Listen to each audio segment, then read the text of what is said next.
Ayan, naka-record na po. Share lang ako ng screen.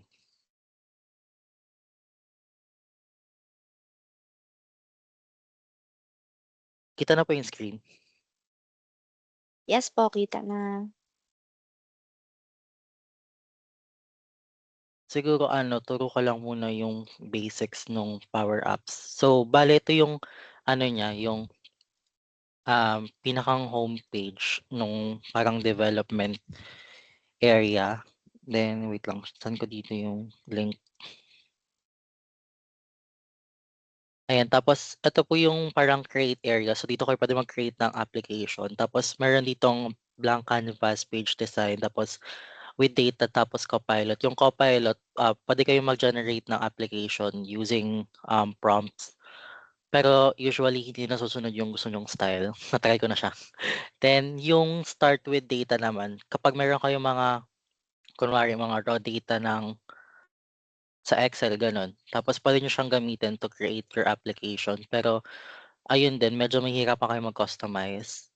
Then page design, hindi kasi siya, allowed na gamitin. Kasi na-access kasi siya sa external, so naka-limit siya and dapat naka-enterprise version yung Microsoft niyo. Pero itong blank canvas, ito yung usual na ginagamit on developing application dito sa Carelon. Then ayun, 'pag clinic yung blank canvas, ayan, papapiliin kayo kung either, responsive, tablet or phone size. So, usually ang ginagamit ko lang is yung tablet size kasi hindi naman tayo allowed gumamit ng, Microsoft for phones. I mean, siya, tawag dito, puwede kayong mag-install ng Power App sa phone pero kailangan kasi siyang tawag dun, yung kailangan authenticate yung application dun sa phone para magamit niyo siya. So ayun, yung Microsoft for I mean yung tablet size, eto na siya.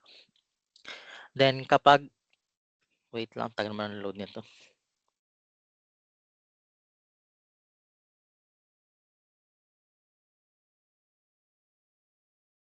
Ayan, so eto siya kapag yung nandun na sa pinakang development area niya. Then eto yung mga inserts niya. So eto yung mga puwede niyong ilagay dito. Then eto yung add data. Kunwari meron kayong SharePoint list or Microsoft list. So puwede niyo siyang i-attach dito. Then kapag gusto niyo mag-create ng bagong screen, so may iba-ibang types ng screen dito na puwede niyong gamitin. Pero kung gusto niyo na talaga as in customize, you can do blanks tapos kunwari, 'di ba meron ditong eto ganito yung style, like meron sa taas, meron dito, meron na ganito din. So puwede niyo siyang gawin dito using, um, ano tawag dun, wait lang nawala sa isip ko yung ayan, yung mga gallery ba yun? Container, ayan, yung container. So puwede niyo siyang i-customize na maging gano'n yung style niya. Tapos usually ginagamit ko din yung mga containers for buttons. Kasi puwede niyong pagsama-samahin yung mga buttons dun. Tas ito pa pala, ayun, 'pag yung naglagay kayo ng container or ng gallery, magre-request yan sila ng data source. Ayun, kaya dapat may data kayo before you add gallery.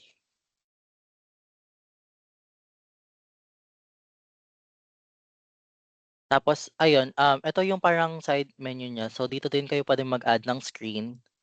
Then dito niyo makikita yung mga in-add niyo na na mga kunwari ito, mga icons, ganyan. So, kunwari maglagay ako text label. So, ayun, napupunta siya dito. Then puwede niyo siyang i-rename depende sa gusto niyo. Pero as much as possible, mas maganda na naka-align siya dun sa, paano niyo ibi-build yung application niyo. Wait, open po tayo isa.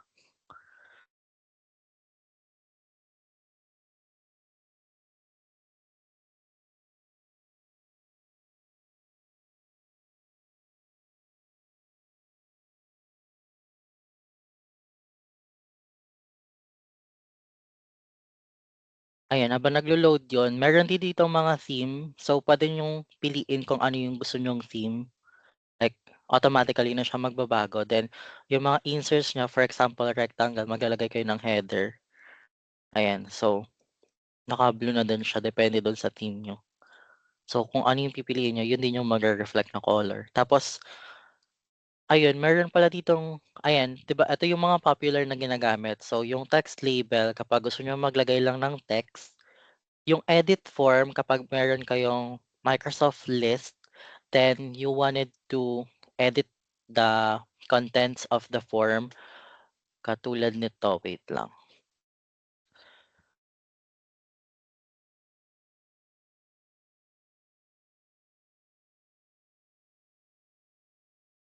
siguro ito na lang, ayan. So, ito pala yung sa ano, yung sinabi ko kanina like meron kasi siyang mga different areas na nakalagay then puwede niyong i-specify kung para saan yung button na yun, then kung para sa kung ano yung mga need niyong i-ano dun. Ito kasi ano, ginanto ko na lang kasi ano naman, parang isa-isa ko siyang ginagawa. Kaya hindi na necessary na lagyan siya ng name. So kapag ano, natuto na rin kayo and na-master niyo yung parang areas nung, pag-develop nun, puwede niyo na rin gawin yung mga ganito na kunwari kina-copy na lang, dino-duplicate na lang yung mga ano. Then ito yung parang sinabi ko na parang sa edit form, ayan. So ito yung edit form, ganito yung itsura niya. So kapag, plinihin niyo siya dito, puwede niyong i-edit 'tong area na 'to. Kunwari lagyan niyo siya ng S, ayan. Tapos 'pag sinave niyo siya, magre-reflect siya dun sa ano, sa parang data source niya, gano'n. Then ano pa ba 'to, background color kung gusto niyo palitan yung background, background image gano'n din.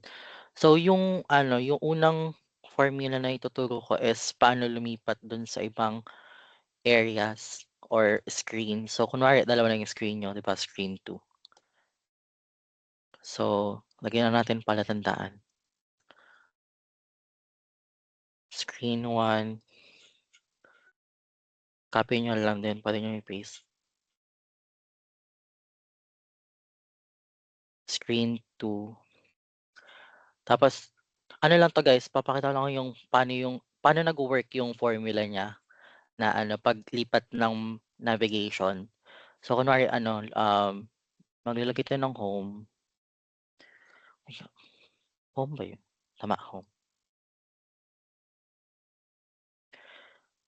Ayan, so kunwari ang home natin screen 1 tapos yung isang screen naman is ano, puwede niyo rin gamitin yung either icon, yung mga nandito na icons or you can use the button, kasi may button din dito. Ayan, kunwari, palitan natin ng background,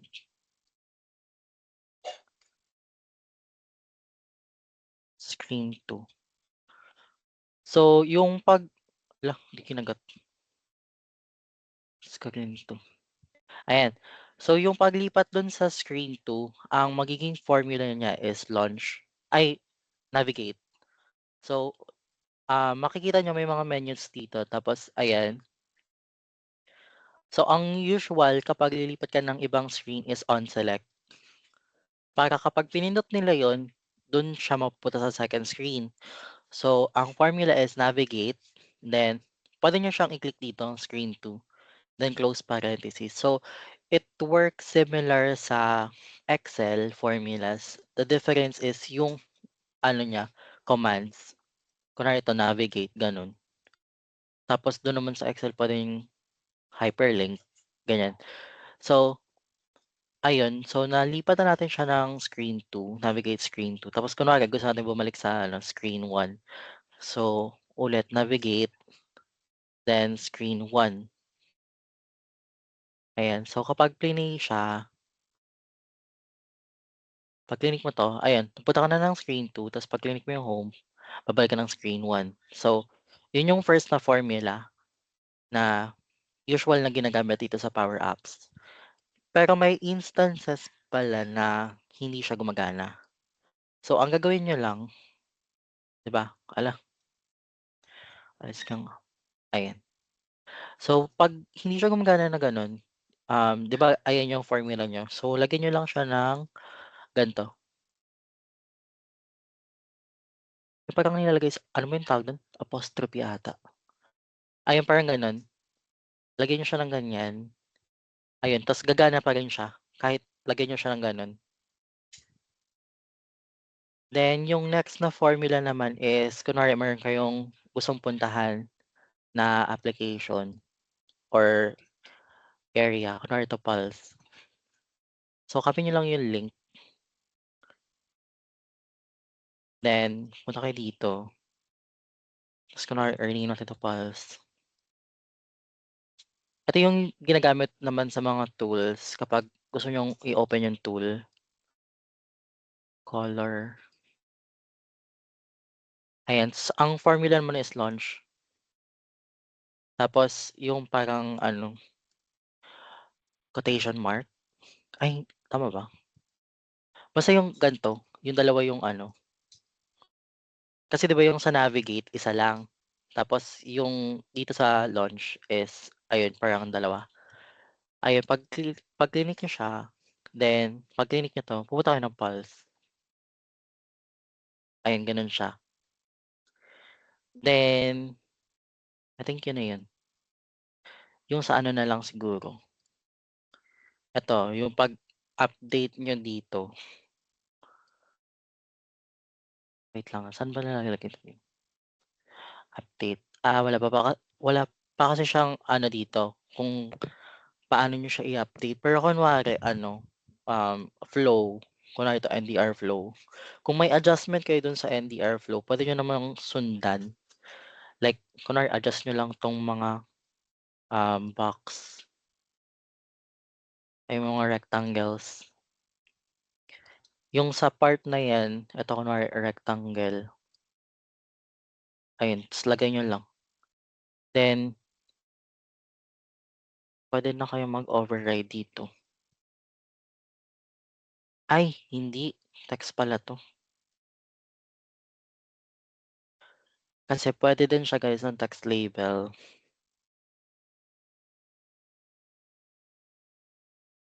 Halimbawa, follow up. Ay palitan niyo lang siya ng background.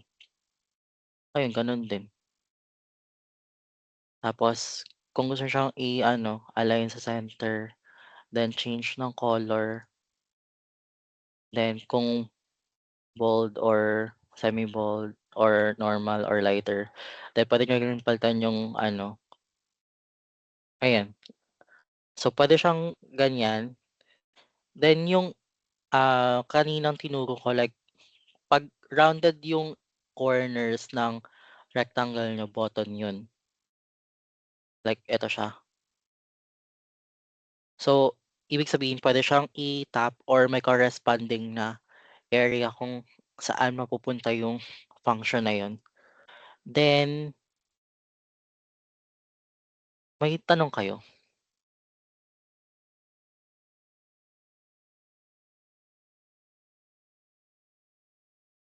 Hello po, may tanong kayo? Wala naman po. Medyo mabilis lang sir sa pag-navigate pero nasusundan naman. Ay, okey po, sorry. Ayun, Thank you yung po. then ano pala guys, itong updating ng Snap Library. So, ano kasi siya, Microsoft List. Ayan, eto siya, Microsoft List. Pero merong form ata ako nito, OneNote,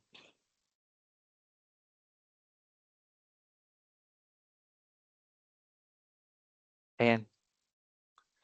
So, kunwari ito ano, sa cache control 'pag inedit siya, ito na yung parang form. So, puwede kayong mag-encode dito ng kung ano yung, wait lang, kunwari test, ganyan. Tapos yung answer is please ignore. Ayan, puwede rin kayong mag-attach ng link kung kunwari ano, 'di ba, wait lang, ano ba yung mga ano, basta kunwari ano, merong edit kunwari, may edit, claims edit. Tapos yung about saan yung edit na yun, paano siya i-resolve, ganyan, dun niyo siya ilalagay sa answers. Tapos kunwari meron siyang corresponding na knowledge library na link, you can attach the link here or kung may example kayo na picture, you can attach it as well. Then click niyo lang yung submit tapos magre-reflect na yun dun. Wait, saan ko siya in-encode? Cache, ayan. So, magre-reflect na din siya dito sa Microsoft List. So, kapag gusto niyo ng mabilisang encoding doon, then kunwari ano, na mali kayo ng encode, so puwede niyo siyang hanapin dito, dun sa loob nung list na bibigyan ko naman kayo ng access to edit para ano, puwede niyo din siyang i-ano hindi ba siya nag-reflect?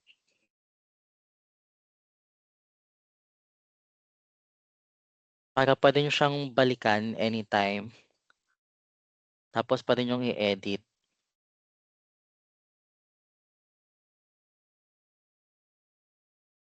Ayan, ayan, nag-reflect na siya dito, tapos ayun puwede niyo siyang i-edit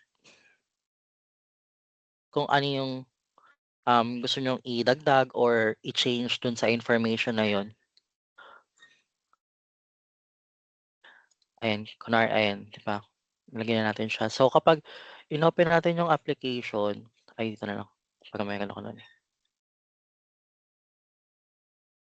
magre-reflect na siya agad dun. So real time pala yung reflection nitong ano guys, kapag nag-encode kayo dito, dito sa form. So kapag nilagay niyo agad yung information dito, automatic siya mag-a-update dun sa Snap library.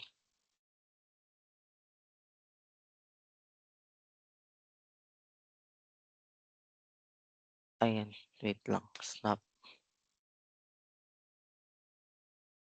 Kapag ganito may naglo-load, nag-aano pa yan, nag-a-adjust pa yan siya.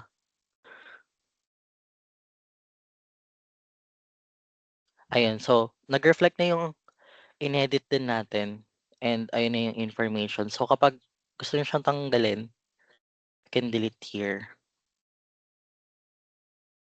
So basically itong form na 'to is for encoding lang ng mga updates niyo na kung hindi na siya necessary, puwede niyo siyang delete dito sa loob ng ano, ng list.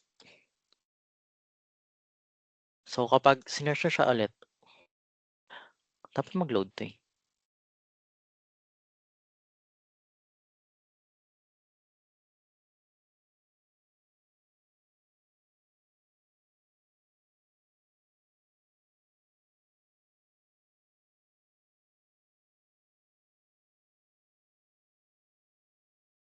Ayun, so wala na siya diyan. Then yung ano pala, kapag magkakaroon po kayo ng update sa mga screen, wait lang ba't may ganito dito? Puwede ba 'tong alisin?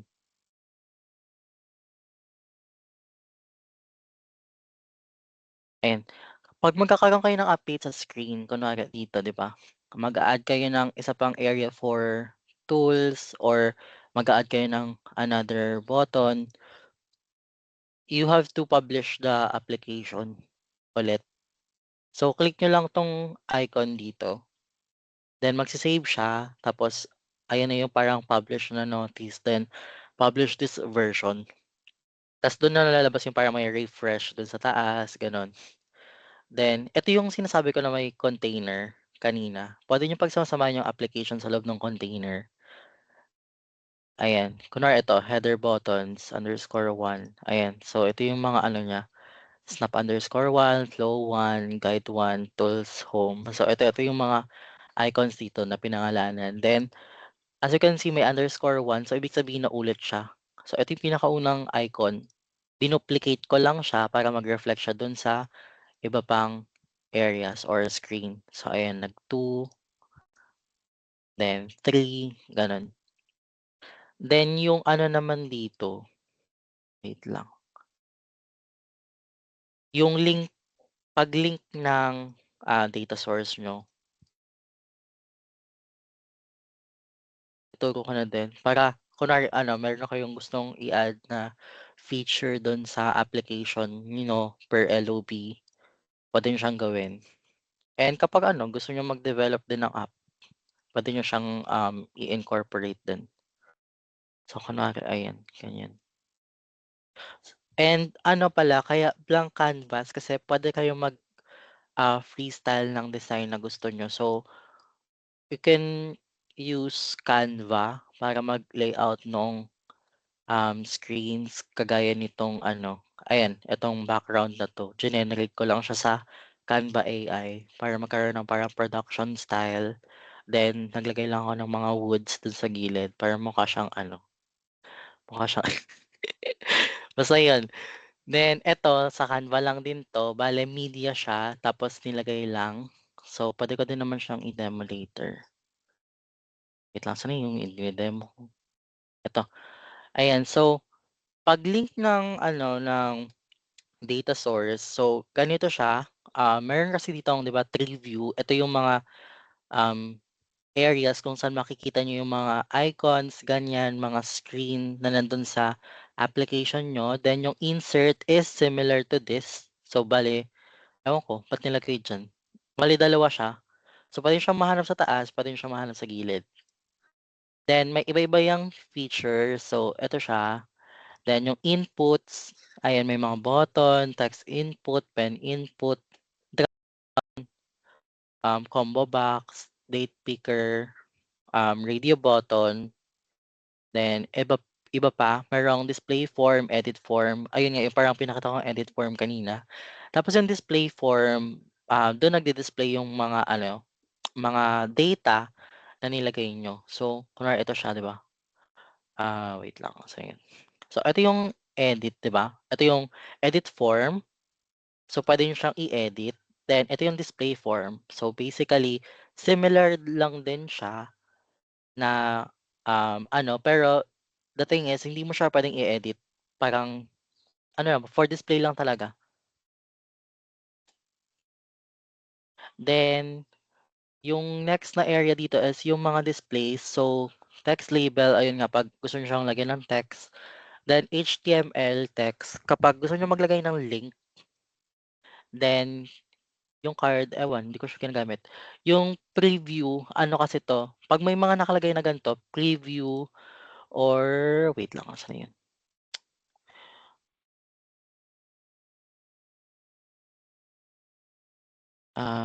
Eto, ayan. Yung preview or diamond, hindi kasi siya gumagana. Kasi naka-enterprise version 'tong mga, feature na ganito. So, ayun, hindi siya puwedeng gamitin. Then, ano pa ba? Layout. Yung display, na-discuss ko na ba 'to? Ayan. Puwede kayong mag-insert ng audio, ng video, tsaka ng image. So, usual na ginagamit ko naman dito is image. So, kunwari may sample kayo na ano, na claim or medical record, screenshot ng medical record, puwede niyong gamitin yung image. So, ganito siya. So, kunwari, 'di ba ito na yung image, puwede niyo siyang i-resize, then edit, then may upload dito, you can click the upload, ta's kunwari ito, lalagay niyo siya diyan.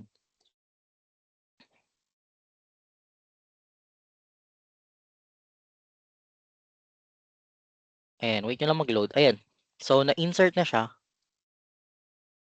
Tsaka pala 'pag maglalagay kayo ng mga icons na ganito, much better if naka-backgroundless siya or yung transparent yung background para ano, puwede niyo siyang i-over ano, anong tawag dun?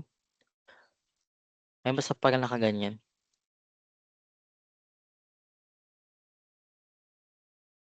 Then, yung layouts, eto nga, vertical gallery ginagamit siya with data source, as well as itong horizontal flexible, tapos itong mga blank galleries na 'to. Tapos yung horizontal container, ayun kapag gusto niyo ngang lagyan ng, mga applications tapos puwede siyang ganito, kunwari 'di ba ito vertical container. Sa isang vertical container, puwede kang mag-add ng isa pang container layout. Kunwari horizontal container. Hala, saan napunta yun?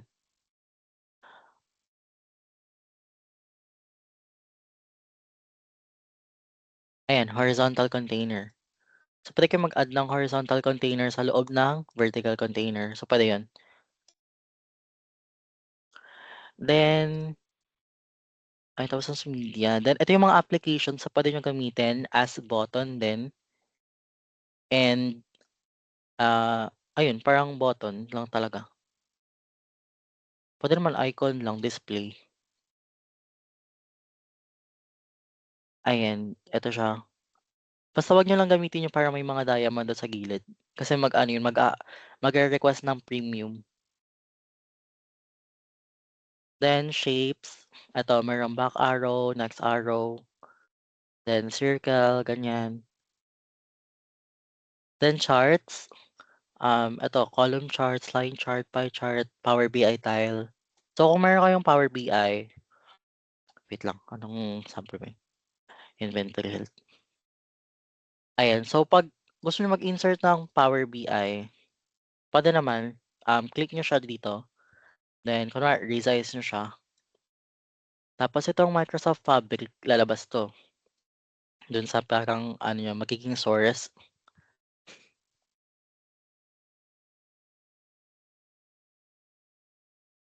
Then kunwari, gusto niyo na siyang i-embed dun sa application niyo. So, just click dun sa file, tapos embed report, then website or portal. Tapos copy niyo 'tong unang link, then close niyo lang. Tapos, kuha muna kayo ng ano, ng notepad. Kasi minsan nire-reject niya yung ano, yung link. Ayan, tapos kunwari, babalik na kayo dun, then tile. Then meron kasi dito mga properties. Ayan, ito yung properties niya. So, puwede niyo siyang i-connect kung meron kayong sariling workspace tapos nandun sa workspace niyo yung tile or yung Power BI. Pero in case na ganito, like kunwari yung sa'kin may workspace, hindi siya lumalabas, puwede niyong gamitin yung advanced feature, sorry. Then punta kayo ng, scroll kayo ng action, then ito makikita niyo 'tong tile URL. So, as you can see meron siya ng parang, quotation mark, then tanggalin niyo yung una, tapos paste niyo yung link, tapos lagay niyo yung parang tinanggal niyo. Then maglo-load na siya. Ayun, ta's close niyo lang. Ta's wait niyo siya mag-load to confirm if nag-embed siya. So, as you can see nandito na siya sa application na 'to. So ayan, meron na siya diyang naka-embed na, um, tile. Then AI Builder, so hindi siya nagagamit. Then Mixed Reality nagagamit pero hindi ko pa siya na-try and I don't know the purpose. But ayun, proceed tayo sa next. Question po, dun sa mga ano, inputs.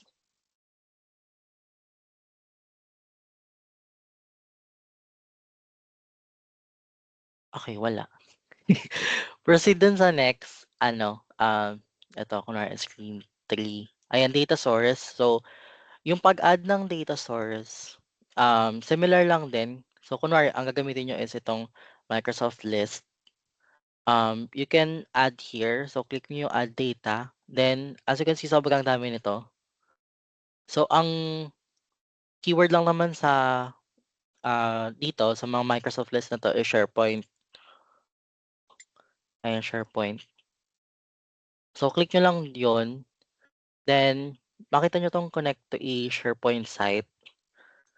So, kung may sarili kayong SharePoint site or meron yung LOB niyo, puwede niyo din siyang gamitin as data source. Then ito, kunwari ito yung sa'kin, yung Microsoft List. So, ito lang, um, wait lang. Itong copy link dito, hindi siya ina-accept ng Power Apps.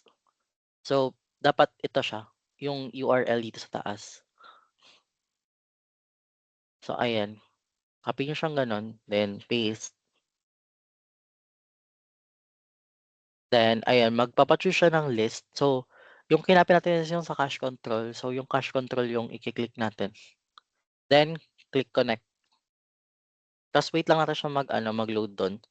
Ayan, so as you can see loaded na siya. So, andito na siya. Then, kunwari ano, gusto niyang maglagay ng wait lang palitan natin yung background.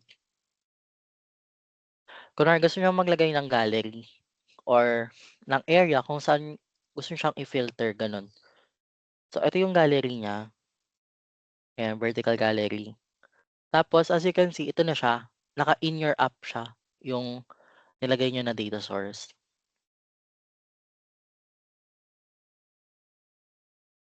Then eto, ayan na siya. Puwede siyang i-customize yung layout to title and subtitle only.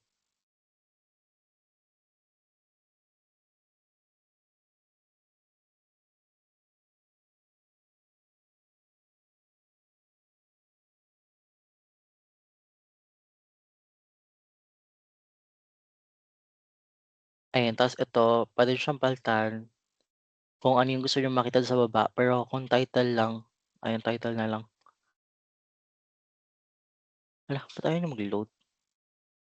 'Pag ganyan na hindi naglo-load, click niyo yung refresh. So ito yung 'di ba, gallery, yung data, ito yung data niyo, then refresh.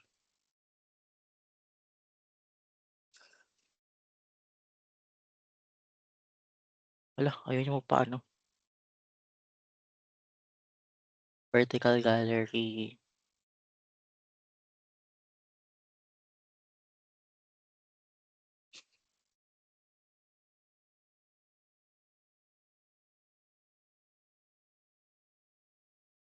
Ay bakit?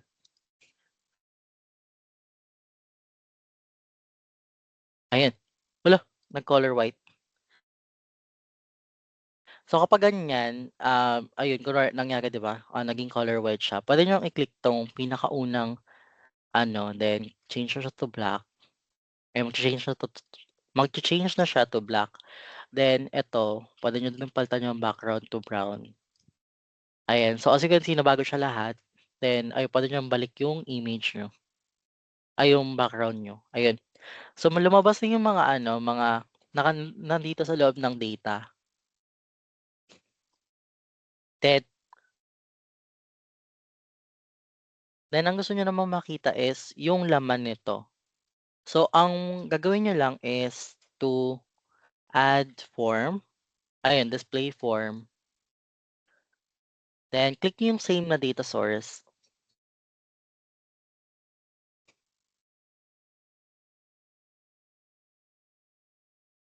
then ayan wait niyo lang siya mag-load. Ayan, so as you can see nandito na siya.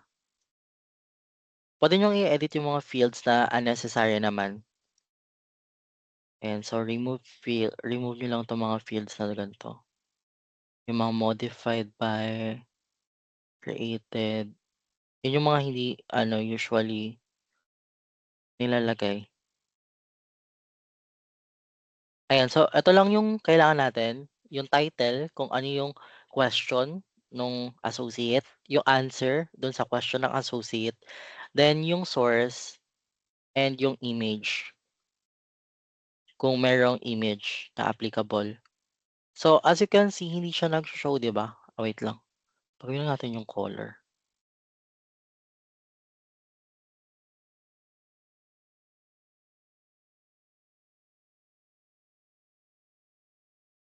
So, yung, data hindi pa siya nagsho-show kapag gan'to, na nag-insert ka lang. Ang gagawin mo is may babaguhin ka sa mga properties niya. So, eto siya from screen 3 form viewer 1, then yung ano natin is, ang pangalan niya is gallery 4, yung gallery natin, kung saan natin siya i-filter. Now, ang gagawin niyo diyan is go to properties. So, ito yung areas, 'di ba? Ito yung properties, ayan. Then, advanced. Tapos, i-click niyo lang 'to. Magbabago 'yan depende dun sa tina-tap niyo na, um, anong tawag dito? Depende dun sa tina-tap niyo na kunwari gallery gano'n or button, ayan. Magbabago yung properties palagi. Then, eto balik tayo dito.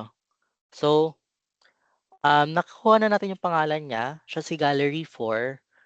So, ang gagawin natin is punta tayo dito sa ano, sa wait lang, data source item.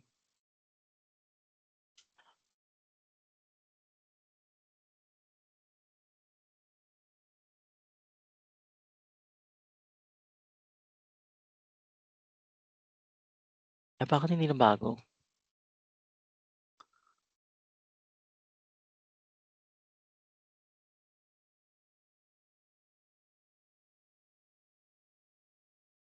Wait lang, ulitin natin yung ano, form.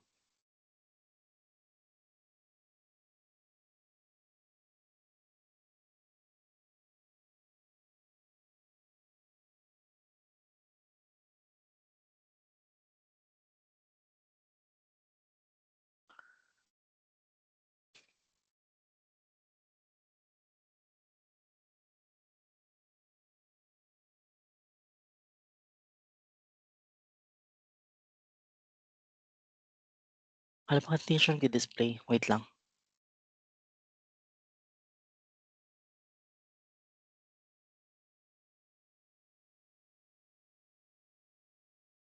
Gallery 4, that's selected. Number 1.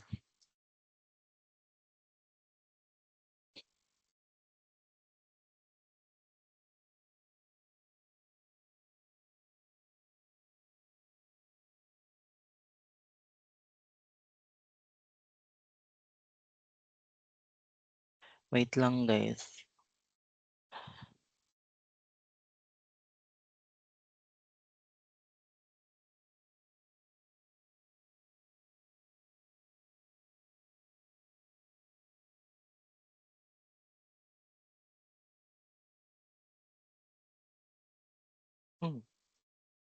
Ba't magpo-populate na 'to, eh, kahit walang sinelect?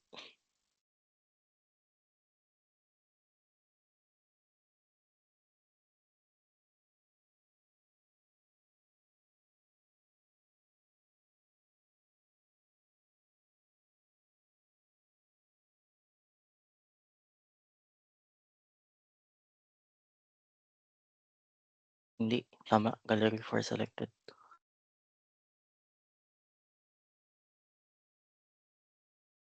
Check natin sa iba.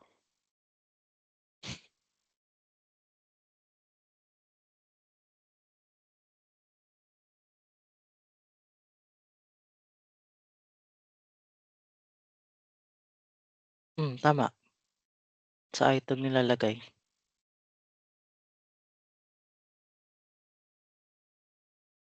Ay, sana all baliw. Ayan, so yung project details, eto na lang yung pakita ko guys. So, ayun kapag na-insert niyo na siya, dapat ano siya, 'di ba ang ginawa ko is dito sa item nilagay ko yung gallery name then dot selected. So, dapat magdi-display na yung ano niya, information niya dito. Kapag may sinelect kayo dito, kunwari ito, ganito siya. Kunwari ito, payment integrity, inventory health dashboard. Pag klinik ko siya dito, siya yung nalabas dun sa display form. So, ewan ko bakit di nagdi-display dun sa kabila.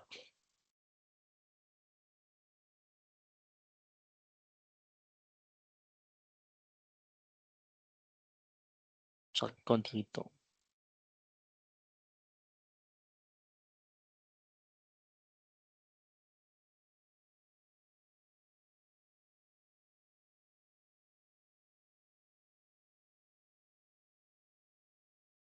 Similar naman.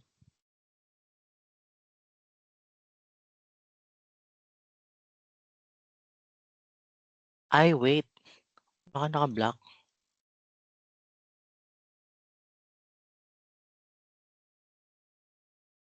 Ay, naka-white. Oh, tama. Naka-ano lang pala. Iba yung color ng font, kaya hindi siya lumalabas. So, ayun. Tama yung nilagay natin. So, yung dito sa sample natin, 'di ba, gallery for yung etong selection ano area.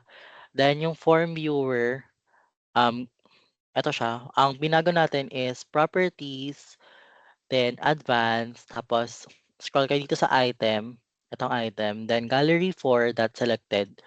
So, ang naging function dito is to select kung ano yung sinelect dun sa gallery for.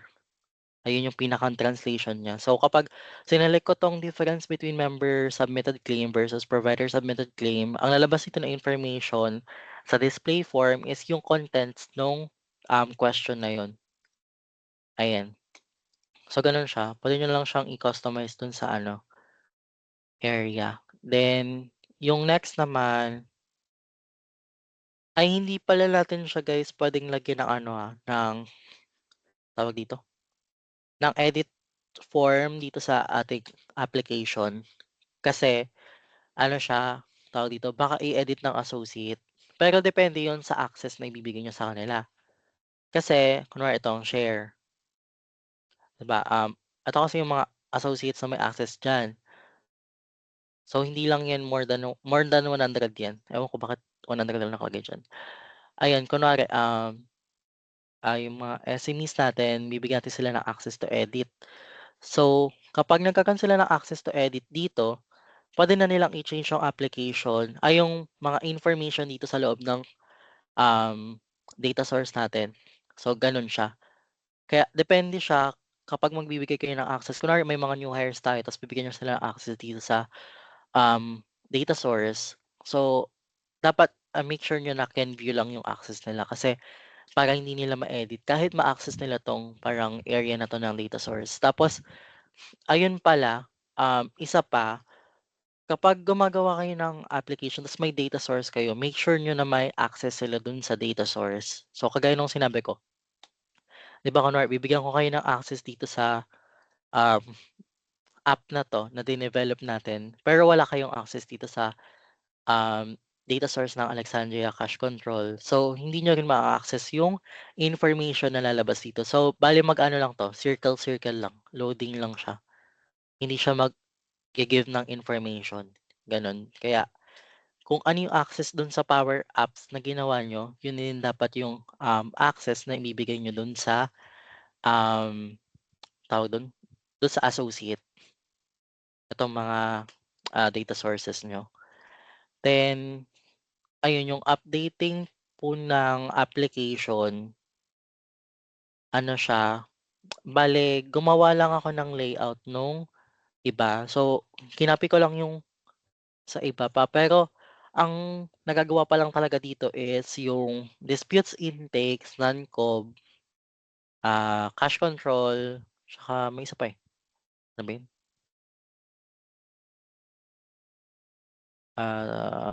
Wait lang nakalimutan ko na. Yung parang DI non-cob, cash control pa lang nga ata. Tas yung the rest ano lang siya, parang dinuplicate ko yung sa non-cob tas ayun yung i-e-edit niyo guys. Parang gagawan niyo siya ng sarili niyong process guide. Pero ano naman, tutulong naman ako guys. Tapos ayun pala, hindi kayo puwedeng mag-edit ng sabay-sabay. Kasi mag-aano 'yan, mag-e-error. Kunwari ito, itong tracker ko. So 'pag inopen ko siya ulit, ta's hindi ko pa nako-close yung isa, magpapa-override 'yan.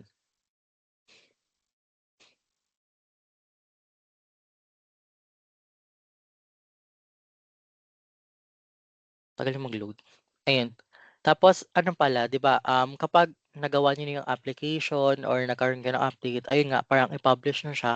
Pero kung bagong create siya, kunwari ito, ayan, lalagyan niyo siya ng app name, tapos save, ta's ayun, lalabas yung isa pang prompt, ayun, loading lang. Wait niyo lang siya mag-load.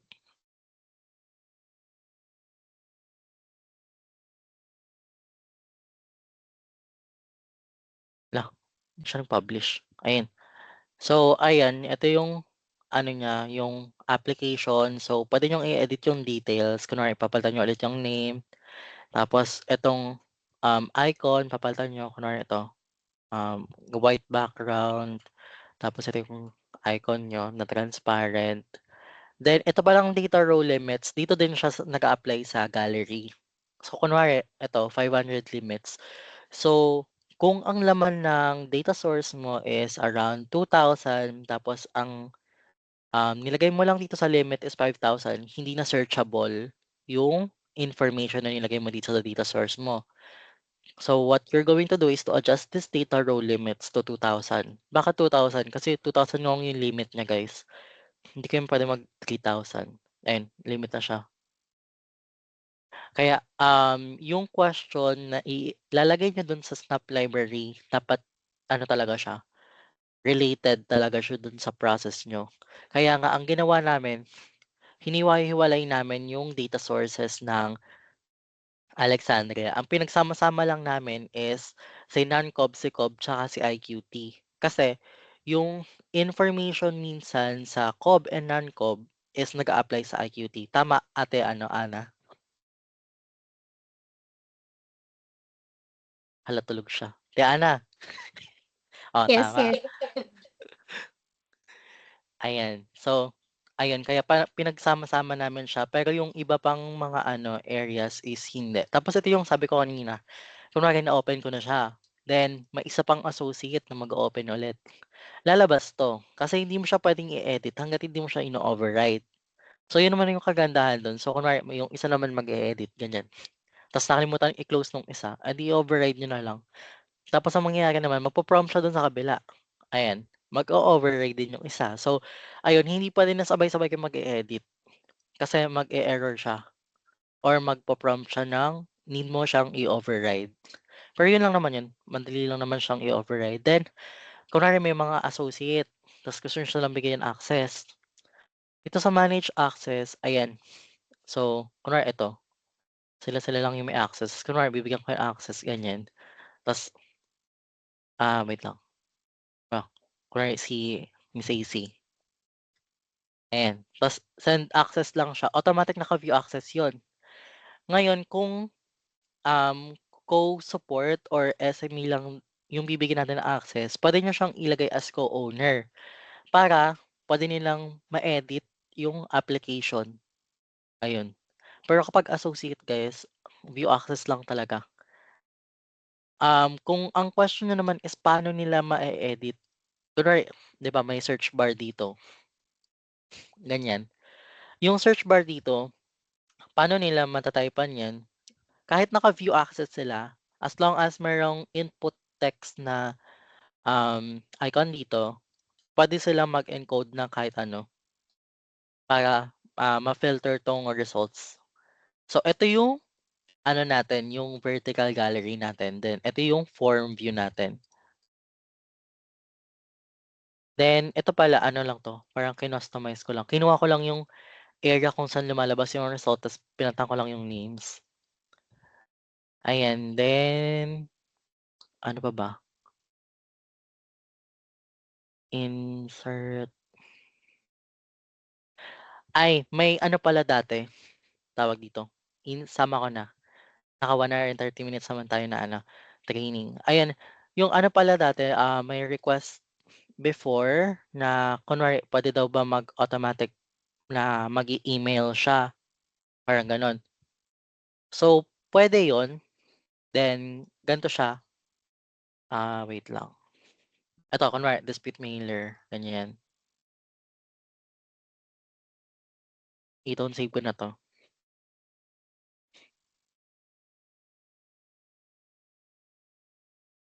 So, puwede 'yun. Ang mangyayari naman is Power Automate. So, basically magkakaroon kayo ng parang encoding na application, then doon siya se-send ng ng information tapos dun siya mag-e-encode. I mean magse-send ng email. So, ganito naman siya. Gusto niyo ba ituro ko or 'wag na?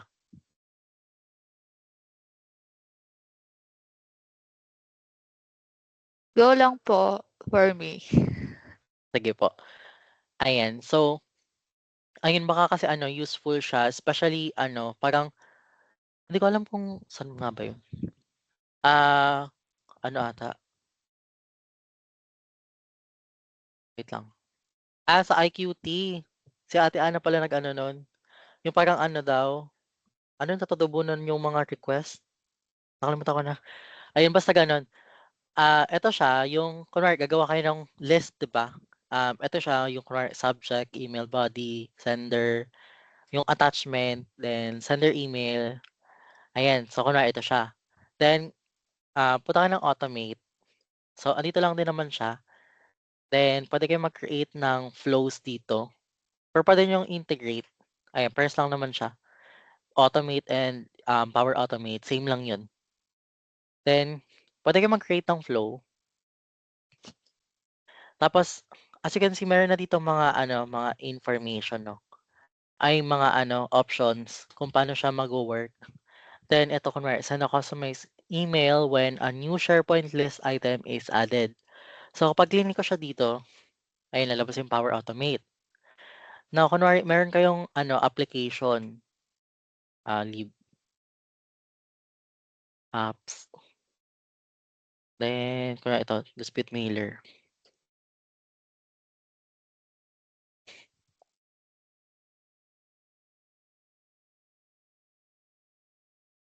Ayan, tapos ito siya 'di ba, para magse-set siya ng custom na email kapag 'pag may naa-add dun sa, SharePoint list. Ngayon meron siya ditong mga logins. Make sure niyo lang na naka-login yung account niyo before you create your flow. Kasi one time, may nagpaturo sa'kin mag-flow tapos 'di pala naka-sign in yung account, eh, di hindi nagwo-work. Ayun, parang gano'n. Dapat laging naka-sign in 'tong mga accounts niyo dito.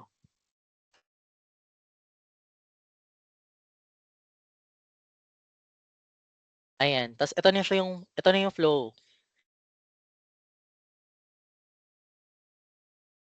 So, puwede niyo siyang i-edit dito. Ito yung edit niya. So, hindi pa 'to yung final na na flow. Dapat i-edit niyo siya dito. Tapos dun niyo siya mako-customize kung paano siya gusto mag-send ng, information. Ayan, send email, ganyan. Kunwari, puwede niyo 'tong i-customize. Kunwari, good day and FX, tapos dynamic content. So, 'pag click niyo dito ulit, 'di ba ito yung body ng email, ito yung subject. Kunwari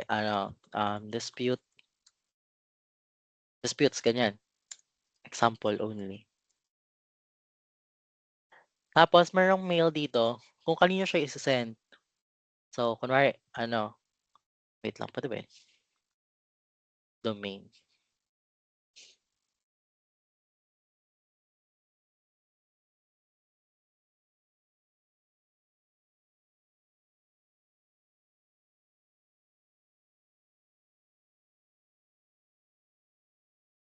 Ay hindi, dapat isa-isa. Ano ba yun?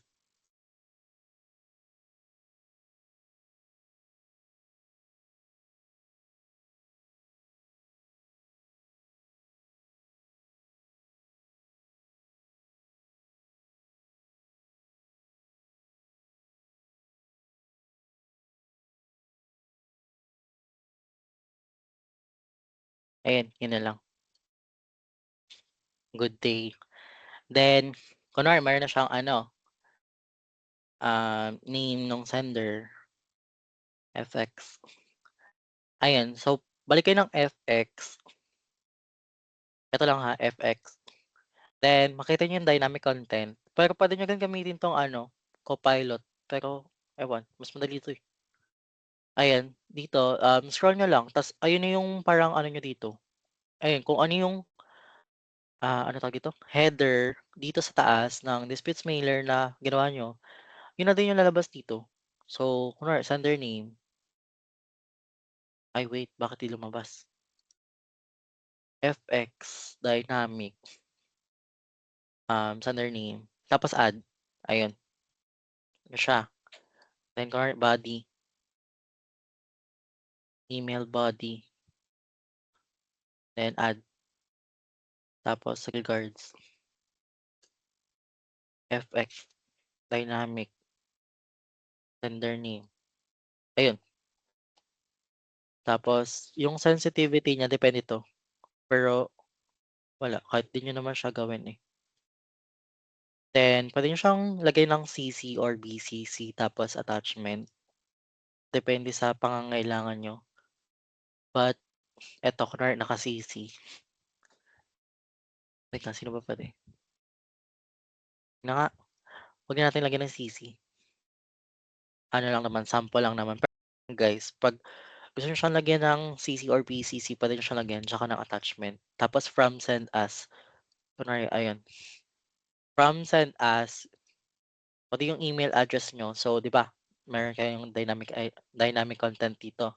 Ta's nilagay ko dun sa options nung, form ko is sender email. Puwede ko siyang ilagay sender email, ganyan. Then, puwede niyo siyang i-test.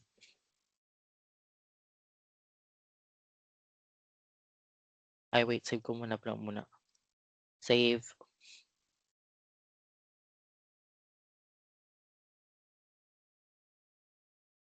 Wait lang, saving. Ayun.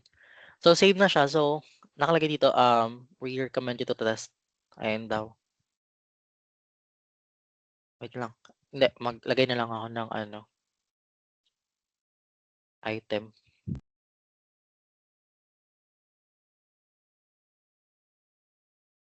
Hmm, sample only.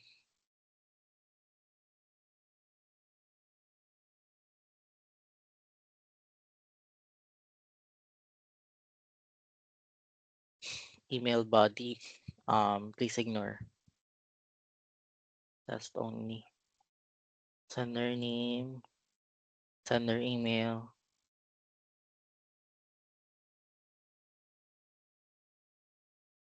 Ayun, check.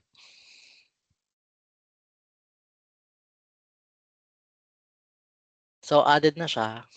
So, dapat mag-ano siya, mag-i-email na siya.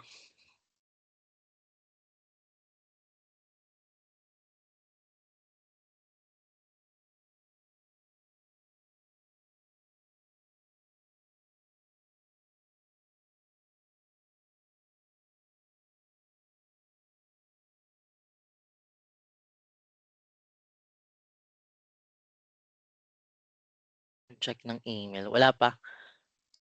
Dapat sa personal siya lalabas kasi ako din yung sender niya.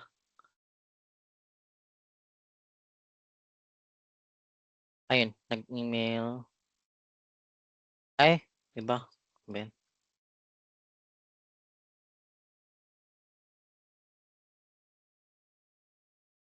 Ay, parang may delay lang din talaga kapag ginamitan niyo siya ng Power Automate. Pero kung kaya niyo naman siyang i-manual na email diretso, puwede naman. Pero kung gusto niyo siyang i-embed sa app, gano'n siya. Tapos kunwari ganito, 'di ba, may mga add forms. So, same lang din 'to. Ito yung display form.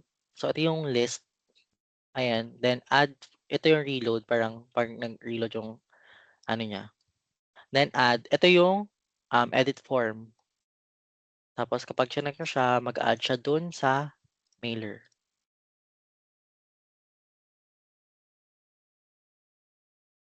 Ayan. So, mag-a-add siya dito.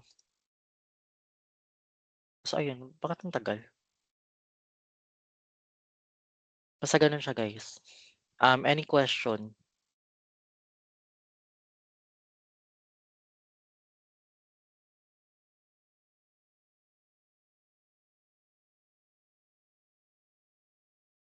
Wala po. None po. Na-gets niyo po, bibigyan ko na kayo access.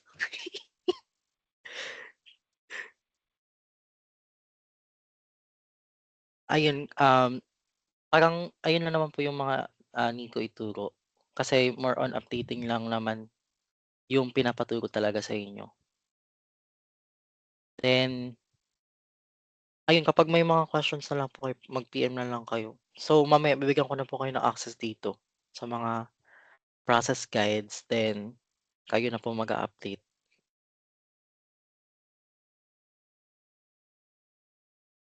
Ayun po, thank you po. Okey po. Miss Jock, Ayan. Ay, Bricks, 'pag mag-a-update ba kami, kailangan ba naming, mag-heads up sa inyo ni AM Brent? Kung kunyari may gagawin kami dun sa I mean may i-a-update kami dun sa Alex, para hindi in naman na po. case hindi naman na Opo. Bale ano lang po, kung need niyo na siyang i-update, update niyo na lang po. Especially yung sa mga LOBs na everyday may updates, gano'n. Puwede siyang i-update agad para magamit siya ng associate. Tapos ayun po pala, 'di ba, kunwari updated na yung mga informations dito sa, loob ng, Project Alex. Then ano siya, may mga analytics kasi dito na dun nakikita kung ilan yung associate na gumagamit, ganyan. So, encourage nyo na lang din sila na gamitin yung app, parang gano'n po. Okey. Tas kanina nabanggit mo na may mga ibang LOBs pa or process pa na hindi pa talaga nagagawa 'no, yung parang dinuplicate mo lang para lang magkaroon ng ano, ng icon, tama ba? Apo, Yun, sige. Siguro mag-a-ask pa rin na lang din ng help kung paano mag-update since, apo, ayun nga medyo ano 'to, medyo na ano kami dun sa ako honestly dun sa pagna-navigate dun naman. Pero since naka-record naman tayo, ayun, puwede naman nating balikan. Tas dun sa mga ayun nga, yung sa mga wala pa, yung na-duplicate pa lang, ayun, reach out na lang tayo kay Bricks and if gusto na nating, ano 'to, simulan siya, ayun, puwede naman nating, balikan din 'tong tawag dito, itong recording. recording para at least ma-try natin siya sa end natin and then if needed ng help ni Bricks, we can ask naman sa kanya. Apo.